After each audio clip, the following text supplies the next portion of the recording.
유익한 정보 많이 알려드리기 위해서 노력해보도록 하겠습니다. 그러면 일단 넘어가 볼게요. 네? 그 밑으로. 밑으로요? 아니. 여기? 여기 나와요. 아하. 오케이. 기계 치워서?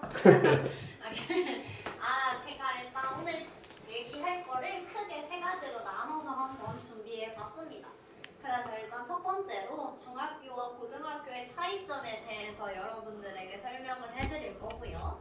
그리고 나서 두 번째로는 이제 차이점을 알았으니까 그 차이점을 좁혀 나가기 위해서 중상을 어떻게 보내야 되는지에 대해서 설명을 해드리고자 합니다.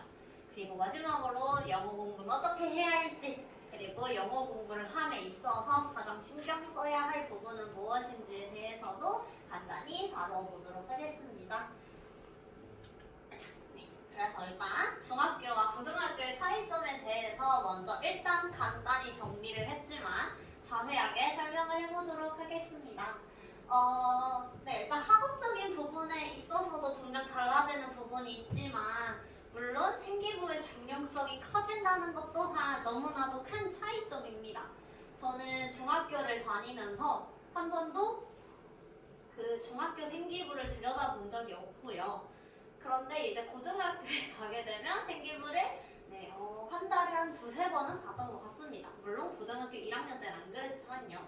하여간 그래서 중학교 때까지는 나의 생기부 안에 뭐가 있는지, 그리고 선생님들이 어떻게 써주셨는지에 대해서 물론 특목고를 가는 친구들은 중요하겠지만 사실 그렇지 않으면 중요하지 않아요. 그래서 우리는 전혀 신경을 쓰지 않고 있었습니다.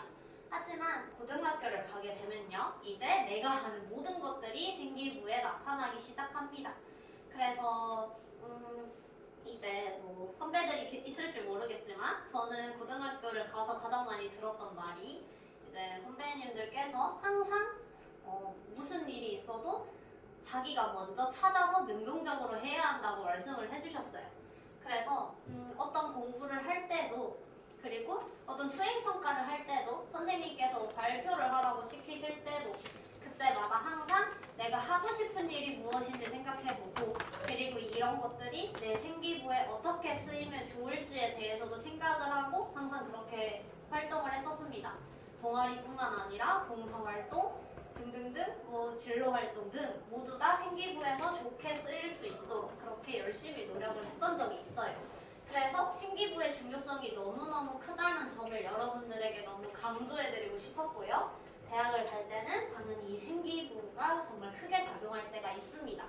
그래서 우리 대부분의 사람들이 학생부 종합전형이라고 하는 생기부랑 성적을 이용해서 대학을 가요. 그래서 이 생기부는 꼭 중요해진다는 점 말씀을 드리고 싶었고요. 그러면 이제부터 본격적으로 달라지는 점이겠죠. 수업 시간이 50분으로 늘어난다는 점이 사실 별거 아닌 것처럼 보이지만 정말 큽니다. 중학교 때까지는 45분 수업을 하고요. 그래서 10분 쉬고 그렇게 진행을 하는 걸로 알고 있어요. 그러면 제가 기억하는 바로는 마치면 일찍 마치는 날에는 한 3시 반 넘어서는 무조건 마쳤던 것 같아요. 그런데 고등학교를 가면 이제 50분 수업이 되죠. 그렇고 나면 항상 7교시까지 있습니다. 그럼 마치면 5시고 이것저것 하다 보면 벌써 밤이 와요. 그렇기 때문에 중학교 때보다 더욱 시간을 아껴서 쓸 줄 알아야 한다는 겁니다. 그리고 50분으로 늘어났을 때 가장 달라지는 점은 내가 수업 시간에 집중해야 하는 시간이 5분 더 늘어난다는 점인데, 저 같은 경우에는 사실 5분이 별거 아닌 것처럼 느껴질 줄 알았지만 중학교를 졸업하고 처음으로 고등학교에 가서 50분 수업을 들었을 때 5분 길어졌을 뿐인데도 불구하고 시간이 정말 안 간다는 걸 느꼈습니다. 그리고 그 5분, 45분까지는 내가 집중을 했다 하더라도 5분이 힘들어서 졸았던 적도 있어요. 그런데 사실 고등학교 수업은 선생님들 말씀이 제일 중요합니다. 그래서 1분 1초도 다 허투루 쓰면 안 되는데 5분을 졸았다면 그 5분 사이에 선생님께서 설명하신 부분이 시험에 나올 수도 있는 거였어요. 그래서 중학교에 비해서 고등학교 때 5분이 늘어나서 50분의 수업 시간을 가지게 되었다는 것은 내가 더욱 신경 써서 수업을 들어야 하는 시간이 5분이 늘어났다는 소리가 됩니다. 그래서 저는 중학교에서 고등학교 올라가기 전에 그 50분에 적응하는 시간을 가졌어야 했다는 그런 후회가 들기도 했었어요. 그래서 제가 이 부분에 대해서 말을 하면서 여러분들에게 해드리고 싶었던 말은, 물론 지금 당장 그렇게 하라는 건 아니고요. 이제 뭐 1학기도 끝나고 여름방학이 찾아올 때도 있을 거고, 또 2학기가 끝나고 이제 겨울방학이 찾아올 겁니다. 그럴 때 45분 수업에 익숙해져 있는 친구들이라면 혼자서 50분 동안 뭐 수업을 듣는 것처럼 공부를 해본다든지 등의 방식을 통해서 이 50분을 잘 적응할 수 있도록 그렇게 노력하는 연습을 하셨으면 좋겠습니다. 진짜 이게 연습을 하고 안 하고의 차이가 크다는 거를 저는 제 몸소 느꼈지만, 여러분들은 조금 더 좋은 방법을 찾아서 잘 적응하실 수 있었으면 좋겠습니다. 그리고 이제 모든 시험이 중요해진다는 부분인데, 저는 사실 중학교 2학년 때까지 공부를 하지 않았습니다.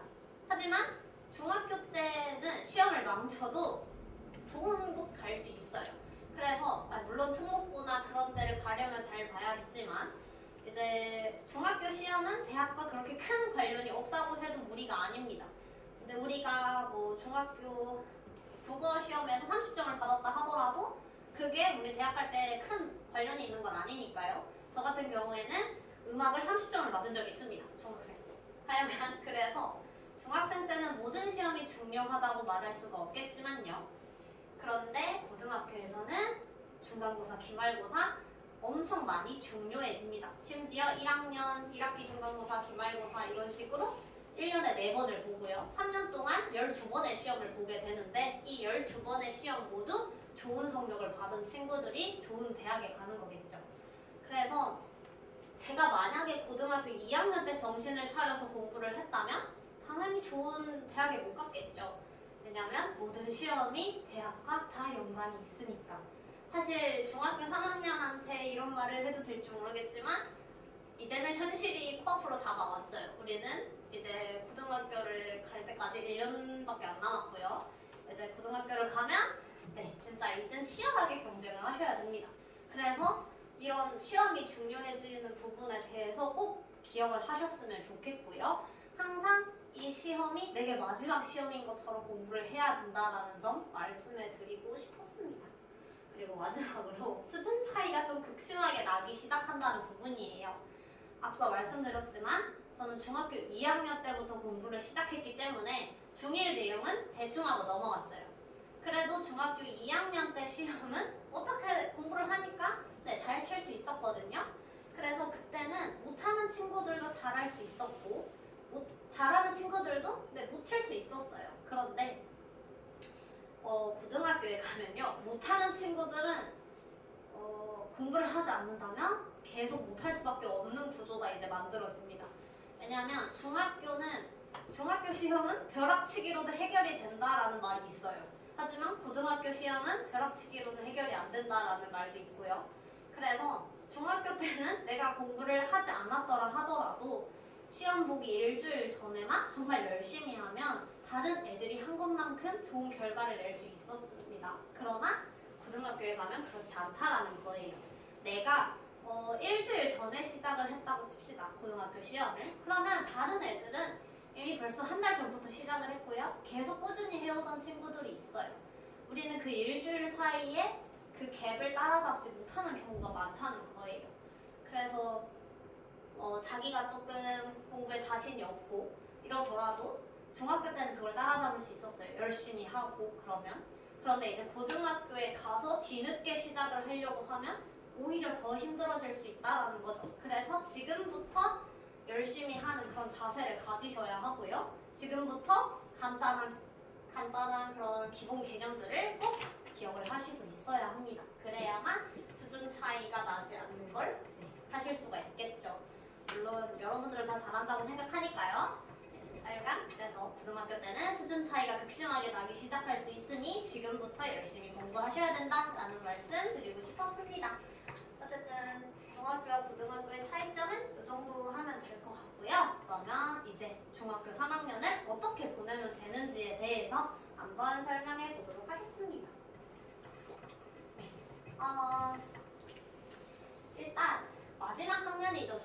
마지막 학년. 그래서 또 간단히 정리를 해봤죠. 그럼 첫 번째부터 살펴보고 가겠습니다. 공부하는 습관을 길러야 한다라는 부분인데요. 그래서 이걸 설명을 해보자면 공부하는 습관은 정말 중요합니다. 그 누구에게나. 만약에 공부하는 습관을 제대로 길러놓지 않게 된다면 어떻게 되는지 말씀을 좀 드리고 싶은데요. 공부 습관이 제대로 갖추어져 있지 않다는 것에는 두 가지로 나눌 수가 있습니다. 첫 번째는 10분조차 앉아있지 못하고 이제 돌아다니다거나 선생님께서 시키신 걸 똑바로 하지 않고 계속 돌아다니는 친구들이 있어요. 저도 학원 다니면서 많이 봤고요. 근데 그런 것 또한 공부 습관이 제대로 갖추어져 있지 않기 때문이고요. 또 다른 한 가지는 나는 정말 열심히 앉아서 1시간, 2시간 공부를 했는데 효율이 나지 않는 경우가 있습니다. 1시간, 2시간 이렇게 외웠는데 뭔가 하나도 외운 게 없다. 이러면 당연히 공부 습관이 좋지 않은 거에 해당이 되겠죠. 그래서 고등학교에 가서 솔직히 공부 습관을 가지려고 노력하는 것도 정말 좋은 거지만 솔직히 지금부터 공부 습관을 잘 길러놔서 고등학교 1학년 때부터 그 습관을 잘 활용한다면 더욱 좋겠죠. 그래서 공부하는 습관을 길러야 한다고 말씀드리고 싶었는데 사실 이렇게만 말하면 감을 못 잡으실 수도 있어요. 어떻게 해야 공부 습관을 기를 수 있는지에 대해조차 아무 생각을 안 해봤을 수도 있으니까요. 그래서 제가 한 가지 추천해드리고 싶은 방안은 그겁니다. 일단 1시간도 제대로 집중을 못하는 친구가 있다고 합시다. 그러면 일단 처음에는 30분 동안 앉아서 공부를 하는 습관을 길러봐요. 그러면 30분은 어찌저찌 했다. 그럼 그 다음 날은 1시간 공부를 해보고 그럼 그 다음 날은 2시간 공부를 하면서 이렇게 공부 시간을 늘려가 보세요. 그런데 내가 어느 날은 한 8시간 공부를 했어야 했는데 못했다. 그러면 나에게는 8시간이 매우 버거운 시간이라는 걸 알 수가 있겠죠. 스스로도 많이 느낄 테니까요. 그럼 그 다음 날에는 1시간 줄여서 공부를 해본다든지 그런 식으로 공부 습관을 갖추어 나가는 겁니다. 공부 시간을 늘려갔다가 줄여갔다가 이러면서. 그러면 자기가 몇 시간을 공부했을 때 큰 효과를 발휘할 수 있는지, 얼마나 잘 공부할 수 있는지에 대해서 스스로가 파악할 수 있을 겁니다. 그러면서 오래 공부할 수 있는 습관을 기를 수가 있는 거죠. 네, 그렇게 한번 공부하는 습관을 길러봤으면 좋겠고요. 그리고 이런 방안이 아니더라도 솔직히 유튜브에 치면 정말 많이 나옵니다. 진짜 8년 전 영상도 나오고 꼴등이 전교 1등하는 공부 방법이라든지 항상 잘했던 친구의 공부 방법이라든지 인터넷에 치면 너무나도 많은 정보가 나와요. 그런 것들을 참고해 보셔도 됩니다. 그런데 문제는 그렇게 공부 습관을 따라하려고 하다 보면 잘 맞지 않는 공부 방법들이 있어요. 예를 들어 저 같은 경우에는 그냥 단순히 읽는 게 저에게는 굉장히 맞지 않았습니다. 밑줄 그어가면서 읽는 게. 그런데 그거는 스스로가 정말 바보 같아서도 아니고 내가 진짜 공부를 못해서도 아니고 그냥 단순히 그 방법이 자기에게 맞지 않았을 뿐인 거를 기억하셨으면 좋겠어요. 그래서 저 같은 경우에는 공부 방법을 찾을 때 먼저 인터넷을 뒤졌습니다. 그리고 공부 방법 중에서 그게 있었어요. 백지 공부법이라고 백지에다가 자기가 본 개념들을 그냥 다 써보고 모르는 개념은 보면서 채워나가는 그런 공부 방법이 있었는데 저는 어떻게 공부를 시작해야 될지 몰랐으니까 무작정 따라 해봤습니다. 근데 굉장히 안 맞더라고요. 그냥 애초에 모르는데 그걸 쓰려고 하니까 약간 무에서 유를 창조해내는 느낌이라는 생각이 들어서 저는 그걸 좀 변형을 했습니다. 그래서 저 같은 경우에 일단 역사를 중학교 때 했으니까 그러니까 역사를 할 때 책을 보고 일단 읽습니다. 일단 내용을 읽어야 무슨 내용이 있는지 알고 외울 수 있으니까요. 일단 읽어요. 그리고 그걸 한 3번 정도 읽으면 어느 정도 외워지지만 그걸 끝내면 그거는 장기 기억력으로 넘어가지 않습니다. 단기 기억력에서 끝나기 때문이에요.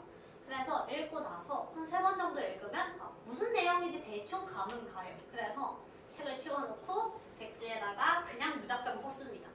무작정 쓰고요. 그리고 다시 책을 봤을 때 내가 채워 넣지 않은 개념이라든지 혹은 틀린 개념이 있을 수 있거든요. 그러면 그걸 보면서 적는 게 아니라 그 개념만 다시 뚫어져라 봅니다. 한 3번, 4번 읽다 보면 또 감이 오고요. 그걸 다시 백지에 씁니다. 그러면서 저는 책을 한 권을 다 외웠어요. 역사 책을. 그래서 시험 기간에 그렇게 해서 역사를 항상 100점을 맞았었는데 근데 제 방법이 항상 더 옳다는 건 아니고요. 오히려 이런 경우는 할 게 많은 상황에서는 조금 독이 될 수 있습니다. 내가 이걸 외울 때까지 봐야 되는 거니까요. 하여간 저는 이런 방법이 저에게 굉장히 잘 맞아서 고등학교 3년 내내 그렇게 공부를 했었지만 여러분들도 여러분들만의 방법이 있을 거예요. 혹은 지금 찾지 못했다 하더라도 찾아가면 되는 거고요. 제가 하고 싶은 말은 뭐 남의 공부 방법 따라해도 좋고 찾아서 따라해도 좋고 나만의 방법을 찾아도 되지만 맞지 않는다고 좌절하지 말고 스스로 그걸 좀 변형시켜서 자기에게 딱 맞는 그런 공부 방법을 찾았으면 좋겠다는 겁니다. 네, 그럼 다음으로 넘어가서 이제 중1, 중2, 중3 부족한 개념 공부하기 말해볼게요. 지금은 이제 뭐 시험을 보게 된다면 당연히 중학교 3학년 걸 공부를 해야겠죠. 시험 범위에 공부를 해야 될 테지만 방학이나 겨울방학 같은 경우를 저는 말씀드리는 겁니다. 저는 하여간 중학교 3학년 때 이제 2학기 기말고사 끝났어요. 이제 고등학교도 붙었고 이제 공부를 하지 않아도 되는 그런 시점이 온 거죠. 근데 이제 그때 항상 공부를 하는 친구들이 있어요. 뭐 모의고사 공부를 한다든지 영어 단어를 외운다든지 그게 친구들이 있었는데 그리고 학교에서도 여전히 수업을 나갑니다. 수학은 진도를 다 못 뺐기 때문에 선생님께서 이제 진도를 나가기 위해서 수업을 하셨어요. 고등학교 가면 해야 된다고 하시면서. 근데 저는 중3 때 나는 어차피 이제 이곳을 떠날 건데 내가 수업을 들어서 뭐하냐 라는 생각으로 안 들었습니다. 그게 이제 제 기억으로는 원해방정식인가 그랬을 거예요. 근데 그걸 고등학교 가면 수학에 나옵니다. 수학 1인가 2인가 거기서 나오는데 저는 그거를 못했어요. 왜냐? 중3 마지막 수학 시간에 듣지 않고 놀았기 때문이죠. 그래서 그때 제대로 개념 공부를 하지 않았기 때문에 고등학교 선행을 하고 그리고 시험 기간에 공부를 하면서 내가 하지 않았음을 굉장히 많이 후회했습니다. 그리고 사실 고등학교 가서 진짜 후회했던 건 중1, 중2, 중3 개념을 내가 제대로 모르고 있구나 하는 생각 때문에 정말 많이 후회를 했었는데요. 항상 수학으로 예를 들어서 좀 그렇지만 어쨌든 닮은비라는 게 있습니다. 수학에. 그 닮은비가 중학생 때 시험 범위로 나오면 정말 열심히 공부를 해요. 다들. 근데 문제는 고등학교에 가면 다 까먹습니다. 근데 고등학교에서도 그 문제를 풀면 있어서 닮은비는 기본으로 알아야 풀 수 있는 문제들이 굉장히 많아요. 그래서 저는 닮은비를 몰랐기 때문에 항상 그런 문제는 틀렸던 거고 그리고 항상 똑같은 유형의 문제를 선생님께 여쭈어볼 수밖에 없었던 거죠. 그래서 저는 닮은비를 다시 공부하느라 또 애를 먹었고 그렇게 좀 많이 고생을 했습니다. 그래서 중1, 중2, 중3 개념이 조금 재미없고 좀 너무 쉬워서 굳이 알아야 되나 싶고 고등학교 가면 필요도 없을 것 같은데 왜 해야 되나 싶겠지만 이게 나중에 자기도 모르는 새에 자기의 발목을 잡을 수도 있다는 거예요. 그 부족한 개념 때문에. 그래서 시험 기간에 하라는 소리는 아니고요. 조금 자기가 여유로운 시간이 되었을 때 내가 부족한 개념이 무엇인지에 대해서 조금 생각을 해보시고요. 그걸 조금 채워나가는 시간을 가지셨으면 좋겠습니다. 그래야 나중에도 도움이 될 거라고 생각을 합니다. 그리고 넘어가서 이거는 중학생 분들에게 정말 많이 말씀드리고 싶었던 부분인데 책을 많이 읽으셨으면 좋겠어요. 왜냐하면 이제 고등학교에 가면 국어를 잘하는 친구들이 있거든요. 이제 제 친구 중에 남자인데 공부를 정말 안 하고 항상 노는 친구가 있었는데 걔는 항상 국어 모의고사 1등급이었어요. 왜 걔는 1등급인지 대해서 걔랑 친한 여자애한테 물어본 적이 있었는데 그 남자애가 어렸을 때 책을 그렇게 많이 읽었다고 합니다. 그래서 사실 고등학교에 가면 지문이 굉장히 길어지고요. 비문학이라고 하는 파트가 나오면 이제 과학, 뭐 예술, 인문 어쩌고 이런 부분들이 정말 길고 어렵게 설명을 해놓습니다. 그러면 우리는 그걸 제 시간 안에 풀어내야 돼요. 그러려면 영어도 그렇지만 국어도 독해를 하셔야 됩니다. 사실 같은 한국말이고 한글인데 이해를 못할 때가 굉장히 많아요. 이제 저는 이과였음에도 불구하고 지구과학 내용을 이해하지 못했던 적도 굉장히 많고, 물론 생명과학이나 이런 거 배웠으니까 이해가 되지만 지구과학, 물리, 뭐 혹은 경제 이런 부분이 나오면 많이 틀렸었습니다. 그래서 어렸을 때부터 책을 많이 읽고 내가 이 문장을 해석하는 그런 능력을 좀 많이 길러 놓았더라면 내가 이거보다 조금 덜 고생하지 않았을까 하는 생각을 많이 했었어요. 그래서 중3은 솔직히 말해서 고등학생만큼 그렇게 바쁘지 않아요. 조금 뭐 시험 기간에 당연히 바쁘겠지만 시험 기간이 아닐 때 여름 방학이나 또 겨울 방학 때는 물론 공부를 해야겠지만 어쨌든 시간이 굉장히 많습니다. 고등학생에 비해서. 그러면 사실 지금이 마지막 기회라고 할 수도 있어요. 온전히 책을 읽을 수 있는. 그래서 여러 분야의 책을 많이 접해보셨으면 좋겠고요. 조금 어려운 책이 있을 수도 있어요. 저는 그 책을 보고 겁을 먹고 읽지 않으려고 했었지만 여러분들은 조금 차근차근 읽으면서 이렇게 어려운 문장도 해석하는 연습을 해보셨으면 좋겠고요. 네, 그렇게 문해력을 길러보셨으면 좋겠습니다. 그게 책을 많이 읽으면 가능한 일이라고 해요. 그래서 많이 읽어보셨으면 좋겠고요. 그리고 나의 진로에 대해서 생각해보는 시기가 되셨으면 좋겠습니다. 이거는 사실 길게 보면 어쨌든 나의 최종 목표라고 할 수도 있어요. 왜냐하면 나의 진로와 관련된 과를 가게 되니까요, 대학에. 그래서 내가 진정으로 하고 싶은 일이 무엇인지에 대해서 조금 생각을 해보셔야 할 때라고 생각을 합니다. 일단 첫 번째로 생기부를 채울 때 있어서 내가 하고 싶은 일이 무엇인지 생각을 하고 그거에 맞는 꼭 그 과가 아니더라도 그와 관련된 계열의 내용을 넣게 됩니다. 생기부에. 그래서 자신의 진로가 없으면 내가 뭘 채워야 되는지 막막할 때가 굉장히 많아요. 제 친구들도 꿈이 없는 친구가 굉장히 많았어요. 내가 뭘 하고 싶은지도 잘 모르겠고 내가 앞으로 어떤 길을 가야 될지도 모르겠고 그렇게 고민하는 친구들이 많았지만 어쨌든 생기부를 채우려면 일단 대학을 갈 때 내가 여기에 꼭 가고 싶은 이유를 보여줘야 되는 거잖아요. 생기부에. 그러려면 내가 하고 싶은 일을 생각해 보아야 한다는 거죠. 그와 관련된 것들을 채워 넣어야 하니까. 근데 생기부뿐만 아니라 공부를 하는 원동력이 사실 진로가 될 수도 있다는 점을 말씀해 드리고 싶었어요. 저 같은 경우에는 중2 때 공부를 시작했던 이유가 당장은 꿈이 없었습니다. 그때는 뭐 진짜 굉장히 많은 것들이 되고 싶었어요. 솔직히 뭐 흔히 말해 그냥 조금 가벼운 얘기지만 뭐 대통령도 해보고 싶었고요. 검사, 판사, 변호사 5만 개 다 하고 싶었을 때였습니다. 그때는. 하지만 근데 내가 정말 이끌리는 것들이 없었어요. 그래서 공부를 시작했던 계기는 내가 나중에 꿈을 찾게 된다면 그걸 하고 싶을 때 성적 때문에 발목 잡히지 않았으면 좋겠다가 저의 그 공부의 계기였습니다. 그래서 그것 때문에 공부를 시작을 했고 중3 말쯤에 이제 목표를 잡은 거죠. 어쨌든 의료인이 되겠다라는 목표를 잡아서 고등학교 3년 동안 그것만 바라보고 공부를 했던 적이 많습니다. 그래서 이런 식으로 진로라는 나의 어쩌면 최종 목표를 잡으면 공부를 계속해 나갈 수 있는 원동력이 될 수도 있다는 거죠. 생기부를 채울 수 있는 소재일 뿐만 아니라. 그래서 여러분들 진로에 대해서 스스로 생각해보는 계기가 되었으면 좋겠습니다.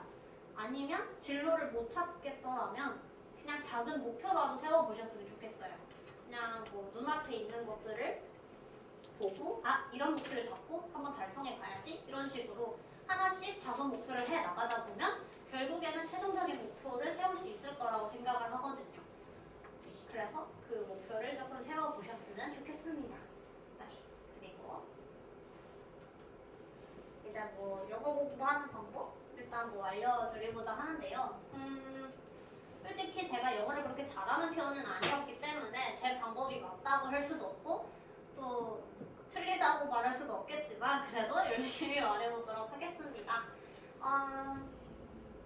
일단 뭐 저는 영어를 못해서 저만의 방식을 찾으려고 굉장히 많은 노력을 했었습니다. 일단 뭐 여기 효율적으로 영어 핵심 집중 공략하라라는 말은 너무난 말이니까 바로 넘어가서요. 일단 제가 과외를 하면서도 느낀 거지만 그리고 제가 직접 공부를 하면서도 느낀 거지만 단어가 진짜 중요합니다. 뭐 내신 같은 경우에도 그렇고 모의고사 같은 경우에도 그렇고 단어만 알면 풀 수 있는 문제들이 좀 많아요. 뭐 전부 다라고 말할 순 없겠지만 단어만 알아도 맞을 수 있는 문제가 굉장히 많습니다. 항상 뭐 어떤 걸 해석할 때도 그렇고 항상 단어를 알아야 해석이 되는데 단어를 제대로 외우지 않는 경우가 있었어요. 저도 중학생 때는 단어를 좀 외우지 않았습니다. 영어를 싫어했기 때문에요. 근데 단어를 모르면 진짜 할 수 있는 게 없어요. 제가 과외를 했던 친구 중에 영어 단어를 굉장히 싫어하던 친구가 있었습니다. 영어를 왜 해야 되는지도 잘 몰라 했고요. 한데 시키니까 하겠다 이런 마인드였던 거죠.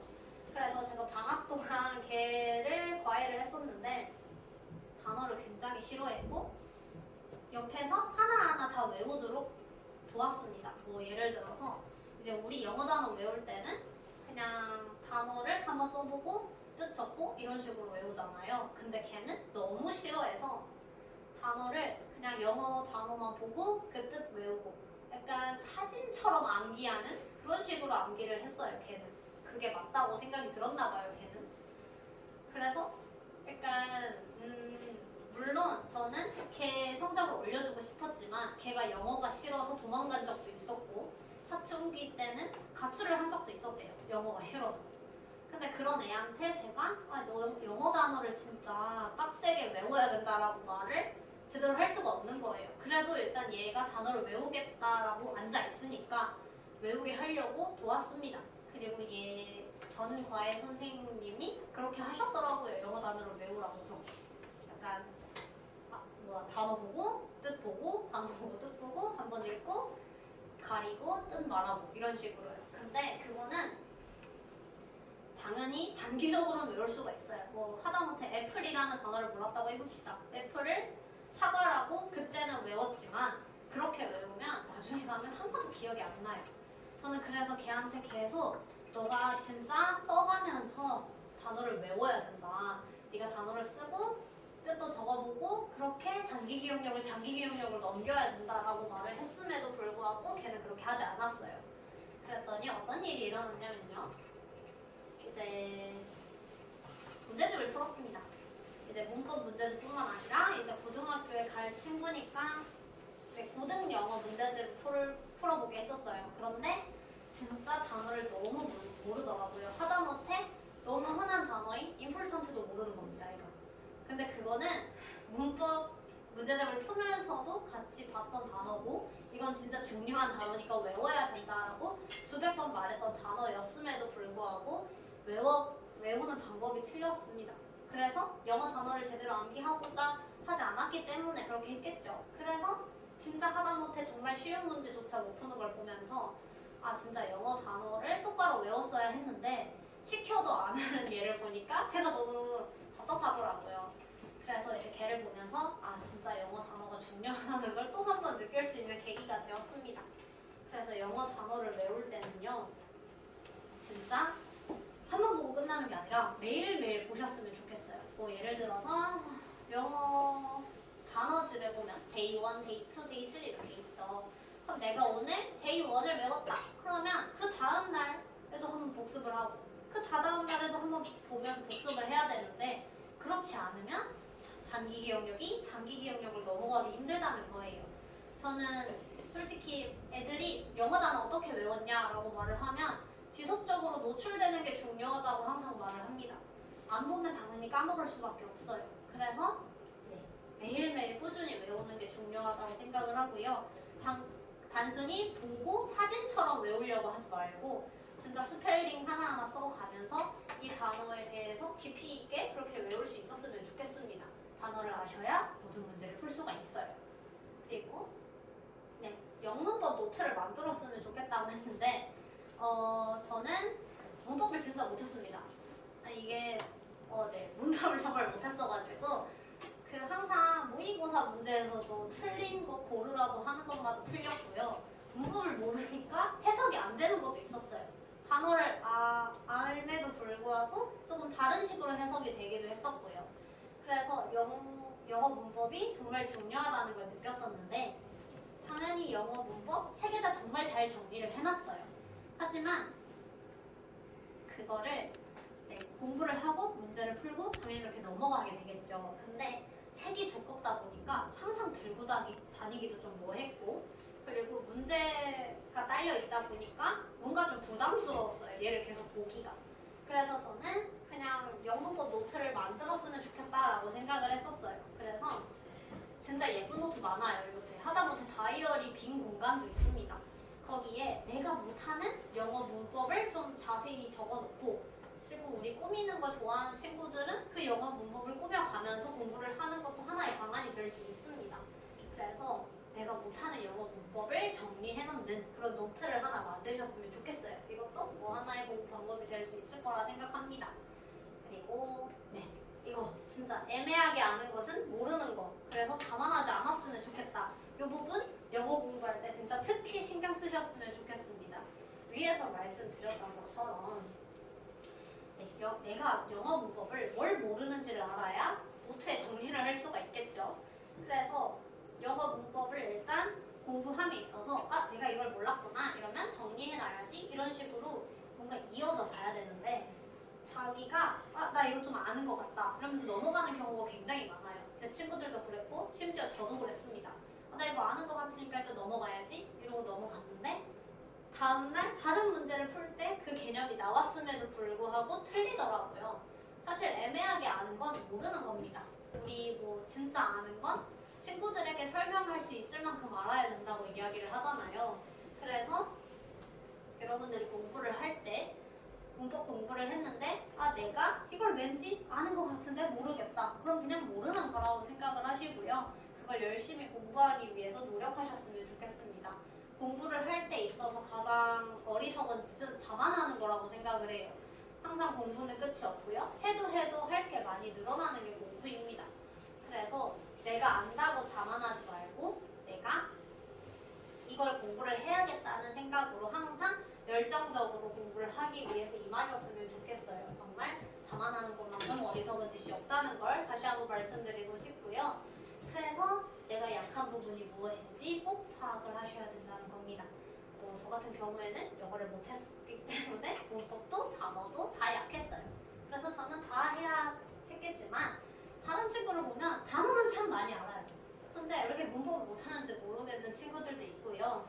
그리고 또 회화를 잘하는 친구들이 있어요. 회화를 잘하는데 또 시험만 보면 항상 점수가 제대로 나오지 않는 친구들도 있습니다. 회화를 잘하는 걸 보면 쟤는 진짜 영어를 잘한다라는 생각이 들어요. 그리고 자기 스스로도 그렇게 생각을 했나 봐요. 근데 회화랑 그렇게 GPD랑 저는 관련이 있을 거라고 생각을 했는데 항상 뭔가 좀 낫더라고요. 그래서 자기가 약한 부분이 진짜 뭔지 제대로 파악을 하셔야 됩니다. 이게 진짜 애매하게 아는 건 모르는 것이 나랑 매우 관련이 있다고 생각을 해요. 진짜 자만하시면 안 됩니다. 항상 모르는 건 제대로 짚고 넘어가고 선생님께 제가 이 부분을 모르겠는데 이 부분을 어떻게 해야 되는지 좀 여쭈어 보기도 하고요.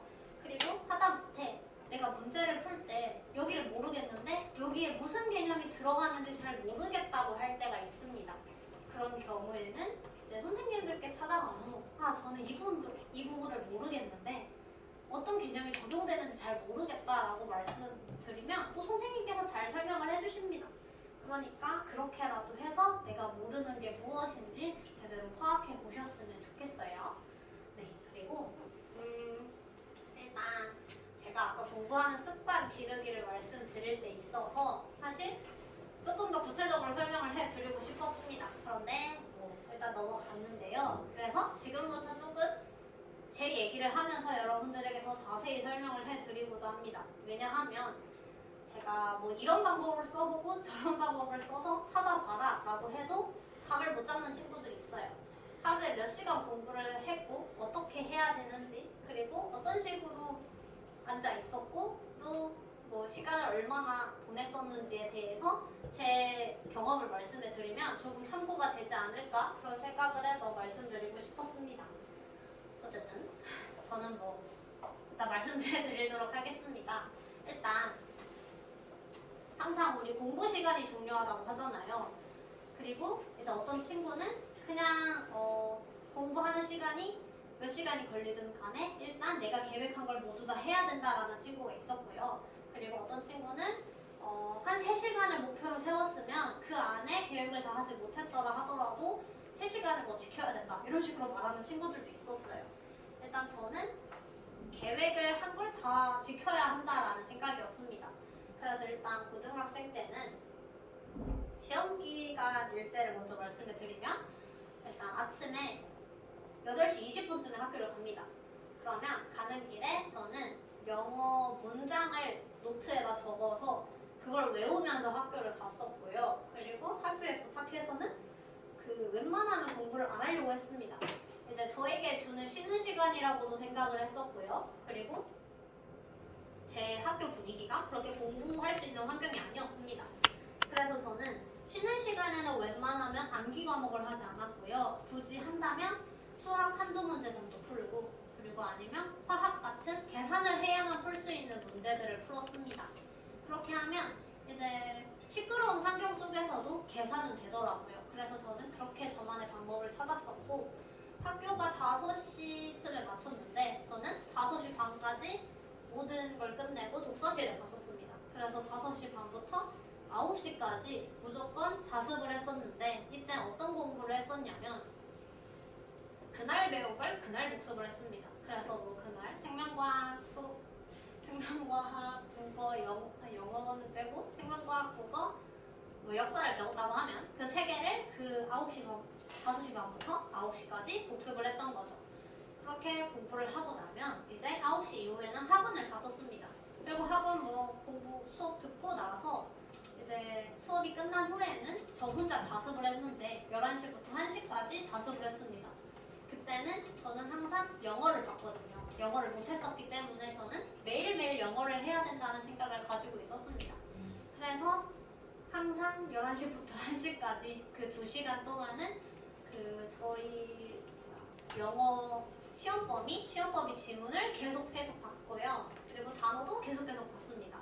그래서 사실 매일매일 영어 공부를 했었고 그리고 매일매일 그날 배운 것들을 그날 복습을 했었습니다. 제가 이렇게 말하면 이제 애들이 시험 기간에만 그렇게 했는 줄 아는데 저는 하루도 빠짐없이 그렇게 했습니다. 시험이 끝난 그 다음날부터 이 루틴을 계속 지켜왔고요. 물론 학교 가는 아침에 영어 문장을 외우진 않았지만 그건 시험 기간에만 했었지만 어쨌든 자습 시간도 한 번도 어긴 적이 없고요. 애들이 혹시 뭐 마라탕 먹으러 갈래? 아니면 밥 먹으러 갈래라고 해도 나는 독서실에 가야 된다면서 5시 반까지 꼭 가면서 그렇게 루틴을 지켰었습니다. 네, 그래서 저는 이제 매일매일이 중요하다고 여기서 한번 강조해드리고 싶었던 거고요. 네, 그래서 조금 그때는 강박이 좀 심했어요. 이제 시간을 지켜야 된다는 그런 강박이 있었는데 이제 뭐 제 방식이 꼭 옳다는 것도 아니고 이렇게 해야 된다는 것도 아니지만 어쨌든 항상 이렇게 열심히 하고자 하는 의지가 있어야 된다는 부분에 대해서 여러분들에게 꼭 말씀드리고 싶었었습니다. 그리고 뭐 공부하는 방법에 대해서는 알려드렸던 것 같고 일단 나의 진로에 대해서 생각해 보기에 대해서 진짜 하고 싶은 말이 있는데 그게 뭐냐면 제가 이제 중학교 3학년 때 꿈을 찾았다고 했잖아요. 의료인이 되겠다라고 꿈을 찾았다고 했는데 사실 그때 저는 의료인 중에서도 의사가 하고 싶었습니다. 나는 의사가 너무 하고 싶다. 나는 사람을 살려야겠다 라는 생각으로 이제 의사를 하겠다고 마음을 먹었어요. 그런데 제가 이제 시골 학교에서 학교를 다녔었다 보니까 전교생이 40명이고요. 그 중에 저희 학년은 20명이었습니다. 20명 중에서 1등을 해봤자 사실 아무런 의미가 없다고 생각을 했었어요. 사람들은 주변에서 이제 넌 고등학교에 가면 잘하는 애들이 얼마나 많은데 네가 거기서도 잘할 수 있을 것 같냐 라는 말을 했고 근데 저도 그렇게 생각을 했습니다. 솔직히 그 학교에서 1등을 해봤자 어차피 아무런 의미가 없다고 생각을 했었어요. 그래서 우물한 개구리였다고 생각을 했습니다. 그런데 고등학교를 가니 첫 시험에서 310명 중에서 전교 3등을 한 겁니다. 그럼 솔직히 나 좀 재능이 있다라고 생각을 물론 자만하면 안 되지만 할 법도 한데 저는 이거는 언젠간 떨어질 등수다라고 생각을 해서 그때도 저 자신을 좀 무시했습니다. 그래서 너는 어차피 안 될 건데 그냥 의사를 꿈으로 꼭 해야겠냐라는 이제 그런 저만의 생각이 막 들었던 거죠 스스로. 그래서 이제 무시하는 건 아니지만 입결이 아무래도 낮은 간호학과를 가겠다는 생각을 했던 거죠. 그래서 간호학과를 가겠다고 그렇게 3년 동안 목표를 세운 건 아니었고요. 그 당시에만 간호학과로 생각을 했었던 겁니다. 그래서 그 이후로도 솔직히 전교 2등은 했어요. 전교 2등, 전교 1등까지 하고 그랬는데 1년 동안 그렇게 높은 점수를 받았습니다. 근데 그때도 자신이 없었던 거죠. 고등학교 2학년에 가도 떨어질 것 같다. 왜냐면 저는 이과를 가려고 했었으니까요. 이과에 얼마나 잘하는 애들이 많은데 내가 지킬 수 있을까? 하는 생각이 들어서 또 이제 2학년 때 역시 간호학과로 진로 희망을 쓰겠다 이렇게 생각을 했던 거죠. 그래서 그렇게 또 공부를 했습니다. 공부를 했는데 그래도 성적이 너무 잘 나왔어요. 솔직히 약간 재수없어 보일 수 있겠지만 성적이 잘 나왔습니다. 근데 사실 이제는 친구들이 옆에서 근데 간호학과는 좀 너무 낮지 않냐, 너는 솔직히 의대를 써도 될 것 같은데 왜 안 쓰냐 이런 식으로 말했던 적도 있어요. 그래서 솔직히 약간 이제부터 장래 희망을 좀 의사로 정하고 생기부도 의대로 좀 맞춰볼까? 라는 생각을 했었는데 약간 뭐 학교 선생님들도 그렇고 그리고 또 제가 들었던 소리가 그게 있었어요. 이제 3년 동안 생기부를 한 방향으로 맞추지 않으면 대학을 못 갈 것 같다는 생각이 드는 거예요. 그런 소리를 좀 어디서 잘못 들었는지 모르겠지만 그래서 고등학교 3학년 때 역시 그렇게 썼습니다. 의대가 아니라 그냥 간호학과로 내용을 맞췄던 거죠. 그래서 이제 원서를 쓸 때가 되었어요. 이제 원서를 쓰려면 과를 정확히 정해야 되겠죠. 자소서도 그런 식으로 썼었고요. 근데 이제 딱 원서를 쓸 때 시점에서는 의대를 한 두세 개 정도는 써야겠다라는 생각이 들었었어요. 근데 의대를 쓰려고 했더니 이제 진짜 떨어질 것 같아서 두려운 거예요. 나는 재수하기가 싫은데 다 떨어지면 어떡하지? 라는 생각이 들었습니다. 물론 6개를 다 의대를 쓸 생각은 아니었음에도 불구하고 그때는 그렇게 두렵더라고요. 그래서 6개를 다 이제 뭐 간호 쪽으로 맞춰서 썼는데 이제 문제는 붙고 나니까 후회가 되는 겁니다. 내가 그때 조금 자신감을 가지고 그때 내가 하고자 하는 일을 진짜 하려고 노력했더라면 지금 내 과가 달라지지 않았을까라는 그런 생각이 드는 거죠. 그래서 저는 정말 많이 후회를 했었습니다. 제 자신을 믿어주질 못한 걸요. 그래서 내 진로가 있었음에도 불구하고 스스로 무시하고 낮춰서 다른 걸로 바꾼 거니까 그렇게 후회가 되더라고요. 뭐 여기서 하고 싶은 말은 여러분들에게 터무니없는 진로를 잡으라는 게 아니라 그리고 너무 높은 목표를 잡으라는 게 아니라 여러분들이 어떤 게 하고 싶은 게 있으면 그걸 포기하지 않았으면 좋겠다는 말을 하고 싶었던 겁니다. 물론 이제 너무 큰 꿈은 이룰 수 없을 수도 있겠지만요. 하지만 자기가 할 수 있다고 생각이 드는데도 불구하고 자기 자신을 무시하지 않았으면 좋겠어요. 항상 보면 자기 자신을 온전히 알고 믿어줄 수 있는 사람은 나밖에 없습니다. 다른 누가 옆에서 뭐라 하더라도 나만 자신 있고 나만 열심히 할 수 있으면 진짜 이룰 수 있는데 자기 자신을 무시하면 그렇게 하지 못하니까요. 그래서 저는 정말 많이 후회를 했고 지금은 그래도 만족하고 다니고 있으나 정말 후회를 많이 했습니다. 지금도 조금 들기도 하고요. 제 동기들도 지금도 막 의대를 가겠다고 휴학하고 재수학원 들어간 친구들도 굉장히 많고요.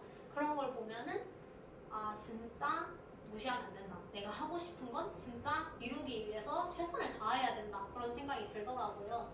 그래서 진로가 지금 있다면 그 진로를 꼭 이루기 위해서 노력하셨으면 좋겠어요. 그 목표를 바꾸려고 하는 게 아니라 무슨 정말 열심히 해서서라도 아니면 진짜 목표를 어쨌든 수정하지 말고 진짜 열심히 하셨으면 좋겠다는 부분 여기서 진짜 말씀해 드리고 싶었고요. 항상 나 자신을 믿고 그리고 내가 무엇을 더 중요시 여기는지에 대해서 충분히 생각해 보셨으면 좋겠고요. 그리고 진짜 목표를 잘 세우셨으면 좋겠습니다. 그러면 여러분들도 진짜 하고 싶은 거 다 하실 수 있을 거예요. 이런 말씀 해드리고 싶었고요.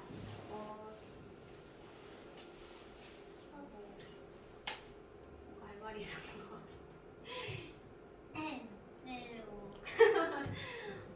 잠시 너무 긴장을 했더니 까먹어가지고 잠시만요. 그렇습니다. 어쨌든 여러분들을 믿고 여러분들에게 맞는 방법을 찾았으면 좋겠다라는 거였고요.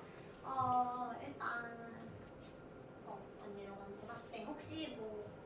일단 말할 건 다 말한 것 같은데 혹시 뭐 궁금한 거나 조금 더 듣고 싶은 내용이나 그런 게 있으면 편하게 말씀해 주셔도 됩니다. 오케이. 그러면 우리